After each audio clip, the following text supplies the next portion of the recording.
Olá, amigos. É um prazer muito grande nós estarmos aqui, retornando aos nossos estudos. É muita alegria, né, Márcia?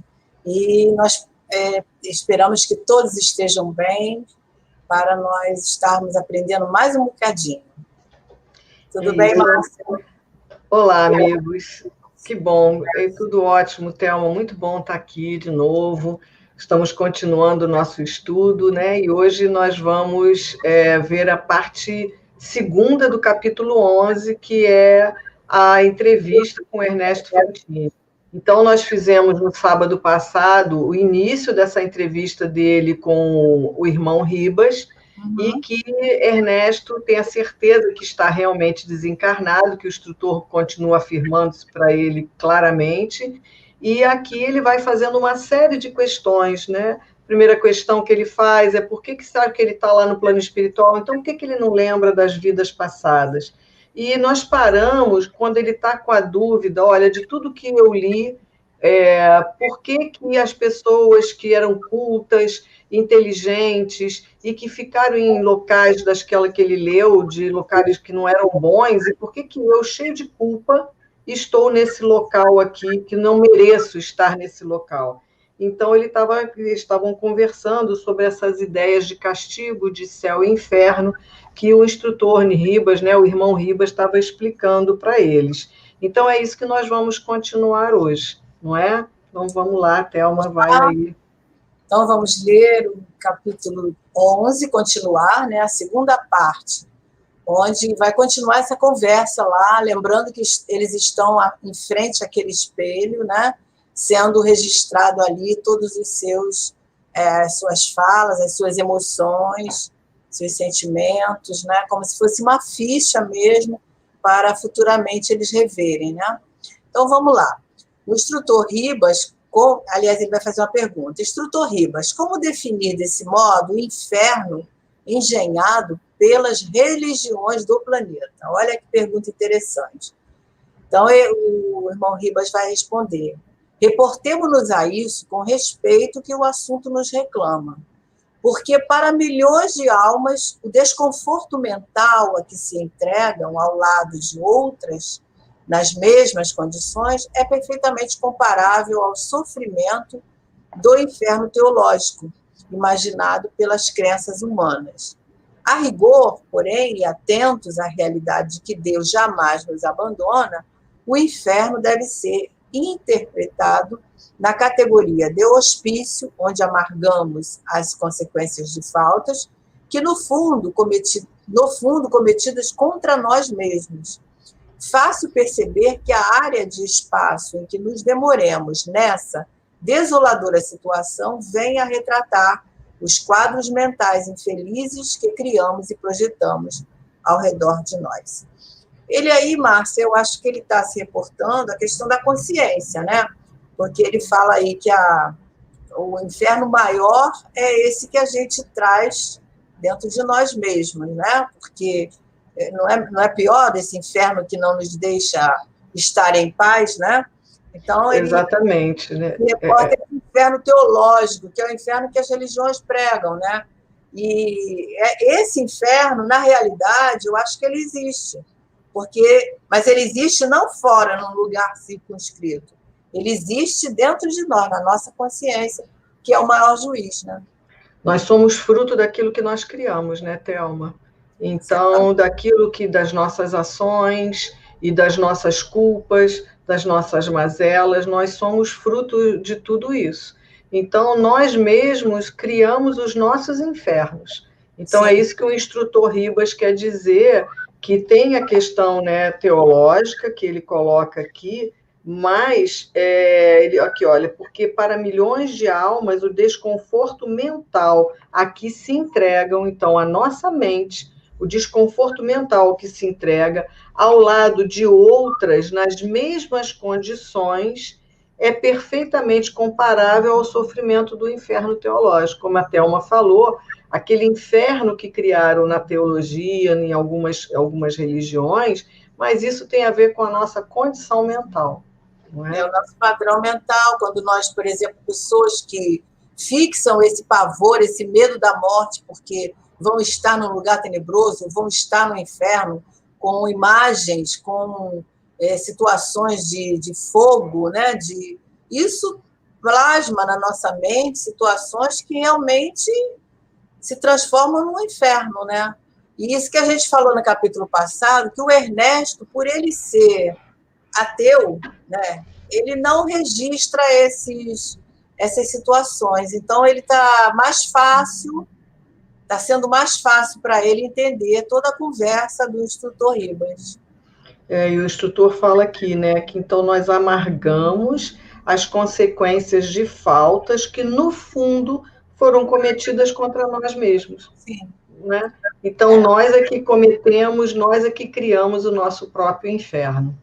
Se nós... Ele não é, como a Thelma falou, não é um lugar circunscrito. E aí, quando a gente encontra outras pessoas, é porque nós temos afinidades com essas crenças, né? E com essas questões que estão dentro de nós. E a gente pode estar construindo esse inferno, esse céu, todos os dias na nossa vida, né? Através dos nossos pensamentos, dos nossos sentimentos. Quando eu tenho raiva, quando eu tenho ódio de alguém ou de alguma, né, situação. Então, nós estamos aí, estamos criando, plasmando, né, essas vibrações deletérias que vai nos imantando com esses sentimentos, né? Tem até uma situação, né, que, por exemplo, se eu desejo um mal para alguém, esse mal primeiro vai estar circundando o meu eu, né? Tem até uma historiazinha do lençol, né? Quando você o lençol e o carvão, não é? Quando você atira um carvão num lençol branco na sua frente, quem que vai se sujar primeiro? O lençol ou a sua mão? A sua mão. Nossa roupa, né? Que pegou o carvão, né? Isso a gente pode analisar, é uma metáfora, mas a gente pode trazer para nós refletirmos. Então, esses pensamentos maus que nós trazemos dentro de nós reflete o que nós estamos, né, construindo ao nosso redor. Isso futuramente vai pesar, né? Com certeza. Vamos continuar lá? Vamos lá, então. Deixa eu abrir aqui a tela. Ouso aprofundar-me em tantas inquirições por achar-me convencido de que, positivamente, não mereço a generosidade com que me acolhem. Tenho desfrutado aqui uma tranquilidade que não esperava, porquanto transporto comigo doloroso problema de consciência. Então, aí ele falou um bocadinho lá no outro capítulo sobre isso, né? Ele deu uma palhinha. Mas fala. Não, é interessante porque a gente sabe que ele era ateu, mas que ele estudou um pouco antes sobre essa questão da vida no mundo espiritual, né? Então, pelas leituras dele, ele achava que ele ia para um outro local. Então, aqui ele fica... por isso que ele está perguntando, quer se aprofundar, por que eu não estou, vamos dizer, nesse umbral, nesse inferno, já que eu tenho tantas culpas? Né? E eu tenho desfrutado dessa tranquilidade que eu não esperava, porque ele tem grande problema de consciência, né? Na verdade, o Fantini ele é muito razão, né? Ele é muito objetivo, então ele quer saber os porquês, porque ele já trazia um conhecimento, né?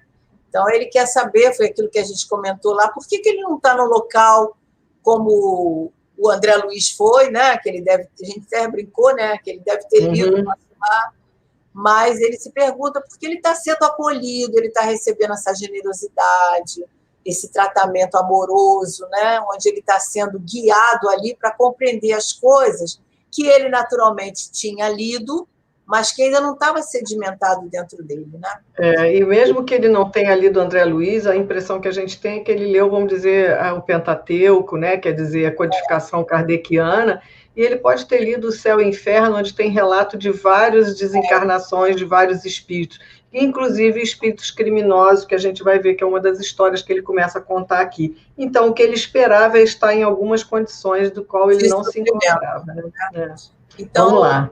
O irmão Ribas vai responder para ele, dizendo que uma das funções do nosso instituto é precisamente apoiar os irmãos desencarnados que surgem aqui, sem qualquer prejuízo na própria integridade moral, mas carregando consigo complexos de culpa, suscetíveis de arrojá-los em alterações de maior vulto.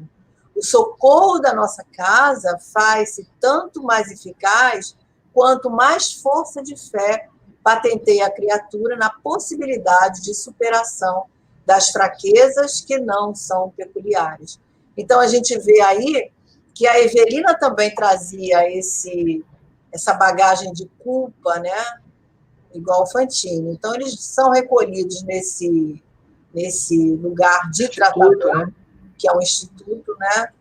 E onde vão tratar dessas questões amorosamente. Ele fala a questão da fé, né?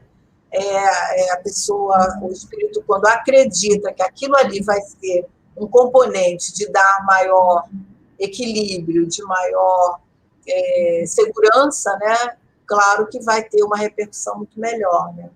É interessante, ele fala da função do Instituto, né? Uma das funções, quer dizer, tem outras, é precisamente apoiar os irmãos desencarnados que surgem aqui sem qualquer prejuízo da própria integridade moral, mas que carregam consigo muito complexos de culpa, que é o caso tanto da Evelina quanto até dele também, né? A Evelina, com a questão que ela já contou a história no capítulo passado, sobre a culpa do suicídio do Túlio, né? Do Túlio. E o Ernesto vai contar para a gente aqui qual é o processo de culpa dele. Né?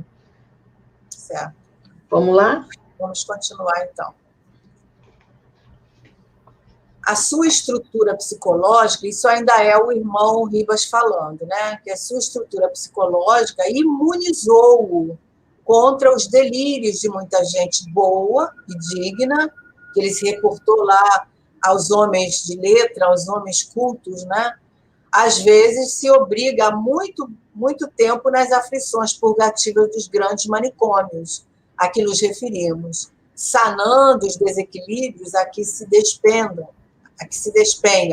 em muitos casos por haverem dado orientação falsa ao amor de que se nutria.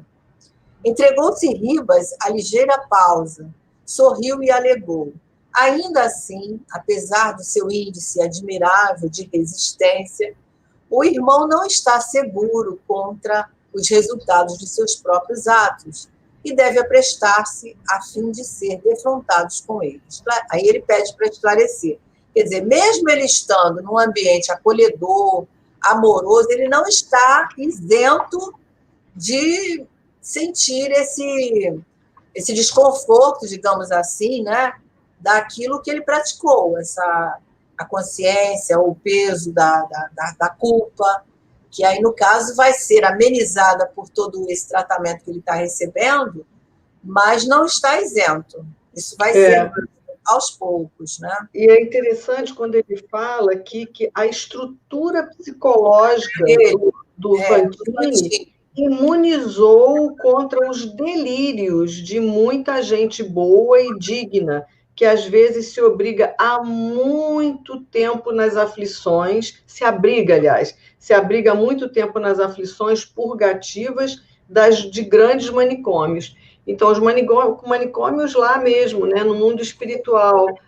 Na verdade, o Ribas, e a Thelma já tinha comentado isso até no capítulo, na parte primeira, que o fato do Fantini também não ser ligado a questões de céu e inferno, dele ser ateu, isso fez com ele que também amenizasse essas culpas dentro dele. Ele não fixou muito nesses símbolos. Exatamente, né? Então, apesar do conhecimento que ele estava começando a ter, que ele estudou antes de desencarnar, mas o instrutor Ribas aqui fala que essa estrutura psicológica dele, essa consciência dessa culpa que ele tem, mas não aquilo de tornar aquilo sofrimento, aquele desespero, ajudou a ele não estar, vamos dizer assim, nesses locais que ele já tinha lido, que ele já tinha presenciado, né? Mas nos seus estudos. A gente vai ver mais à frente que há um sofrimento. Com certeza. Dentro dele, né? Tem Ele não chegou a viver esse sofrimento no mundo espiritual, mas ele vivenciou aqui no dia a dia. A gente vai ver daqui a pouco, né? Que é um sofrimento muito grande. Sofrimento e que nos emocionou bastante, né, no estudo desse capítulo, né? Então, sim, vamos lá. Queremos dizer que você necessita revestir-se de calma para comparecer diante daqueles que deixou no mundo, de modo a compreender-se e compreendê-los. Então, aí, Ricardo, não precisa tirar, não, deixa assim mesmo. É porque a gente vai vendo ali que esse preparo que ele vai passar agora para encarar esses companheiros que foram deixados aqui, ele vai ter que se revestir de muita coragem, de muito bom ânimo, né, para encarar essa dor. Porque ele vai passar por essa lembrança, vai praticamente rever tudo, né? É porque no parágrafo anterior ele diz para a gente que, ainda assim, apesar do seu índice admirável de resistência, porque ele falou da estrutura psicológica dele, o irmão não está seguro contra os resultados dos seus próprios atos e deve aprestar-se a fim de ser defrontado por eles. Então, aí ele está começando a dizer, nós vamos ter que ajudar você a se fortalecer para você conseguir encarar de frente. Né? Vamos lá. Não é fácil, não. Então, na esfera física, isso ele explicando, muitas vezes ouvimos a afirmativa de que é preciso coragem para ver os mortos e ouvi-los. A situação aqui não é diferente em relação aos chamados vivos. De maneira geral, todos nós, imediatamente depois da desencarnação, somos levados a cursos preparatórios de entendimento para ganhar o ânimo indispensável a fim de rever os vivos e escutá-los de novo, sem danos para eles e para nós. Os olhos de Ernesto fizeram-se esbugalhados nas órbitas ao assinalar aquelas advertências. Aí ele fica um pouco assustado, né? Porque talvez ele não esperasse que houvesse esse lado doloroso aí, né? Porque uma coisa é você rever os seus parentes, retornar ao ambiente, outra coisa é você rever os seus atos. Rever os seus atos, e aqui ele diz que a gente passa por curso preparatório para poder, né, conseguirmos estar diante daqueles ao qual nós fizemos mal ou que nos fizeram mal. E para que a gente possa não prejudicar nem a eles e nem a nós mesmos, com os nossos pensamentos, com as nossas vibrações. E nós temos coragem, né, de nos encarar, né? Encarar o outro e nos encararmos, né, diante daquilo que nós praticamos, né? Então, é muito interessante esse parágrafo que ele diz aqui, né? Então, nós temos curso para ganhar calma, coragem, para reencontrar. Bem interessante. E ganhar ânimo, muito interessante. Não é só nós encarnados que precisamos de nos fortalecer para ver os desencarnados. O contrário acontece também. Também, né? Que é bem sofrido. Então, a gente até lembra, né, quem não leu ou que já leu, né, de Nosso Lar, né?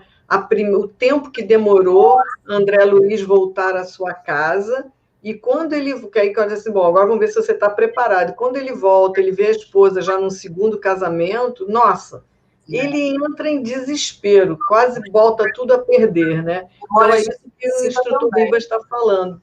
Né? Lá naquele livro Memórias de um Suicida, também, quando ele volta, né,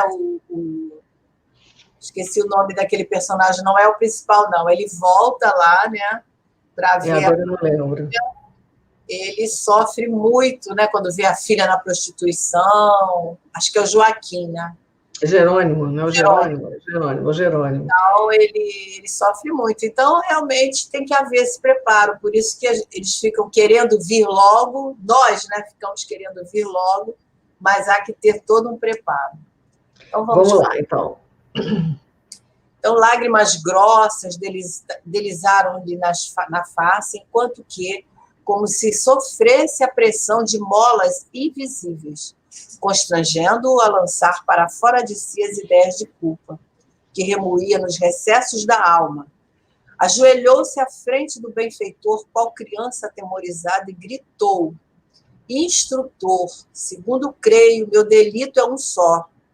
Entretanto, é suficiente para criar muitos infernos em meu espírito. Matei um amigo há mais de 20 anos e nunca mais tive paz. Sabia-o no encalço de minha esposa, com intenções menos dignas, e a espreitar os passos e atitudes. Via-o sondar minha casa em minha ausência. Algumas vezes registrei frases inconvenientes da parte dele para com aquela que me partilhava o nome. Eu acho interessante a gente continuar o relato, né, Thelma? Ele agora vai falar do porquê das culpas dele, né? Um dia tive a impressão de surpreender nos olhos da companheira certa inclinação afetiva para com o inimigo de minha tranquilidade. E muito antes que minhas suposições se confirmassem, aproveitei o momento que se me figurou oportuno e alvejei-o durante uma caçada a codornas. Atirei para acertar, e satisfeito o meu intento, ocultei-me na folhagem até que o outro companheiro, pois éramos 3 homens no entretenimento, deu alarme ao esbarrar com o cadáver. A vítima, porém, caíra ao solo em condições tais que a versão de um acidente senhoreou a convicção de todos os circunstantes. Aterrado perante o meu crime, qual me achava, aceitei aliviado a falsa interpretação. Quer dizer, a gente vai ver mais à frente. Jamais, no entanto, recuperei o sossego íntimo. Então, você quer continuar para a gente... Não, aqui é interessante, só para a gente lembrar, que ele atira, a pessoa cai, né? O amigo cai, o outro vem, e o cenário que estava ali parecia um acidente, né? E ele se aproveitou disso, já que o cenário estava bem mostrando que era um acidente, ele tirou proveito disso aí, né? Então, falou, já que é graças a Deus, então vai ficar como um acidente mesmo, né? Mas ficou sempre com a culpa ali, né? Certo. Então, vamos continuar. Ele, o homem que eliminei, era casado, tanto quanto eu mesmo, e não mais tive coragem de procurar minha família, que para logo abandonou a região do terrível acontecido, sequiosa de esquecimento. Esse esquecimento, contudo, não veio para mim. A morte que provoquei, como que me trouxe o temido desafeto para dentro de casa. Desde a ocorrência dolorosa, passei a sentir-lhe a presença no lar, afeição de sombra invariável que me ironiza e me insulta, sem que os outros percebam. Em meu círculo doméstico, reconheço-me algemado a ele, como se o infeliz estivesse mais vivo e mais forte a cada dia. Rara a noite em que não lutava com ele em sonho, antes da cirurgia que motivou a minha vinda para cá. Então acordava como se houvéssemos travado um duelo mortal para continuar a vê-lo com os olhos da imaginação, compartilhando-me a vida cotidiana. Então a gente vê aí esse relato enorme, né, essa dor terrível que ele traz dentro de si, né, que é a consciência intranquila, e descrevendo aí que esse espírito desencarna e vai para dentro do seu lar, porque isso acontece muito, né? Então, ele naturalmente nem sabia que tinha desencarnado, ele vai lá rever a sua vítima, o seu algoz, né?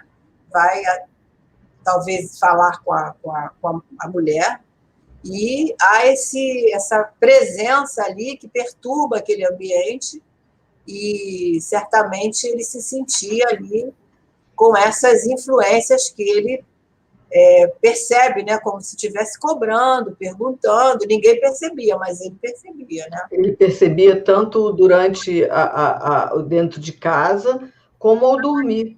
Então, a gente sabe que quando a gente dorme, a gente se desdobra, né? A gente, quer dizer, o corpo físico fica, a gente já falou sobre isso, e a gente vai ao plano espiritual e a gente tem encontros. Nós temos encontros, né? Porque o nosso corpo fica, mas o nosso perispírito, nosso espírito vai. E a gente vai encontrar. Mas nesse caso, ele vai para ele não vai para o mundo espiritual, porque isso acontece na maioria dos casos. Os desencarnados voltam ao local onde eles estavam, isso também, onde eles moram. Isso é muito comum. A maioria vai rever. Ele vai rever, mas aqui ele fala, ele tem encontros e lutas, né? Então, assim, estou falando assim, ele já desprendido do corpo físico, eles se encontram. Pode ser ali, pode ser, né, em outro local. Eles se encontram e é como ele diz aqui, né, que lutava com ele em sonho. Antes, né, porque o sonho a gente sabe que é a recordação daquilo que nós vivemos, quando nos desprendemos e dormimos, né? Então, ele toda noite ele tem esse encontro com esse amigo que ele pensa que ele matou, né? Que ele matou. Como ele está consciente, ele mesmo atrai o Desidério, né, para ali, que é esse personagem aí que vai aparecer o nome, né? Então, ele mesmo atrai ele para ali, né? Ele mesmo está fazendo essa simbiose ali, né? Atraindo para ficar esse ambiente bem doentio, né? As nossas culpas, né? Então, vamos lá, né? Vamos continuar. Bom, aí ele faz uma petição ali, né? Instrutor Ribas, diga-me, por Deus, se há remédio para mim. Esperava encontrar, depois da morte, um lugar de punição, onde as potências infernais cobrassem de mim a falta que ocultei à justiça da terra. Entretanto, estou usufruindo uma proteção exterior que me agrava o momento íntimo. O tormento íntimo. Meu amigo, diz ainda ele, né? Meu amigo, que será de mim agora, né? Será que não consigo suportar a mim mesmo? Que não mais consigo suportar a mim mesmo? Assim sendo, Fantine abraçou ao mentor, soluçando, qual um menino desamparado, suplicando um refúgio. E o instrutor acolheu-o no regaço paternal e consolou-o. Acerena-te, meu filho. Somos espíritos eternos e Deus, nosso Pai, não nos deixará sem amigo. Então, essa parte onde ele abre o coração, ele faz uma catarse, ele vai lá no fundo da alma dele e retira aquela dor. E isso vai aliviar um pouco, né? Então, o instrutor Ribas se comove diante da dor dele, né? E o acolhe, porque realmente é um momento de muita dor, né? E ele fala, né, que o acolhimento que ele está tendo, o local que ele se vê, e ele não se acha merecedor de estar ali, faz com que ele aumente ainda o tormento íntimo dele, né? Porque ele fala, né, o que vai ser de mim se eu não consigo suportar a mim mesmo, né, diante das cenas que ele revive, das culpas que ele tem, né? E a gente vê o instrutor, porque o instrutor está cansado de saber que todos nós temos as nossas dívidas.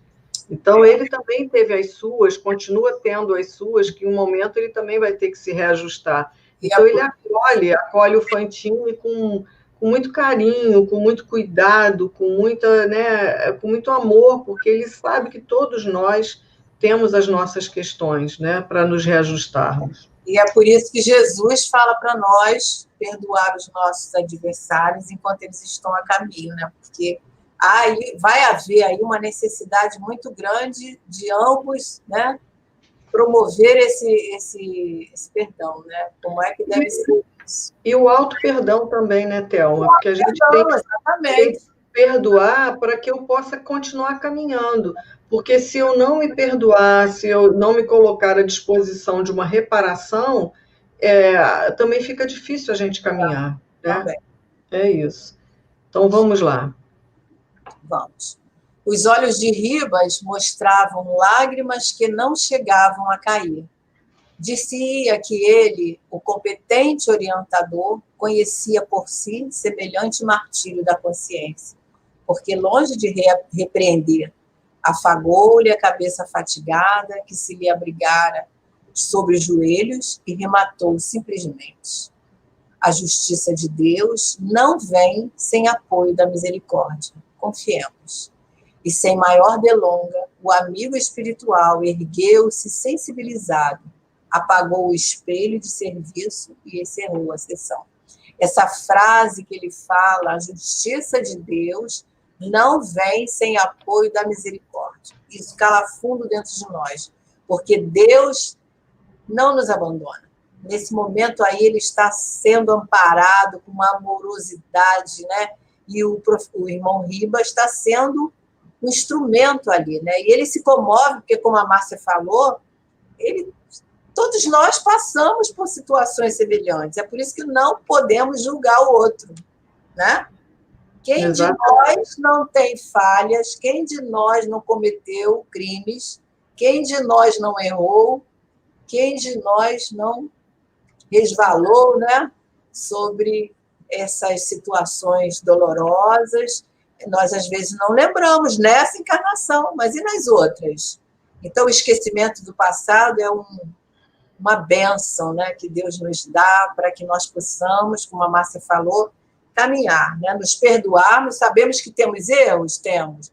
Vamos nos perdoar e seguir em frente, né? Porque é o que o Ribas aqui faz, né? Que o instrutor Ribas faz, né?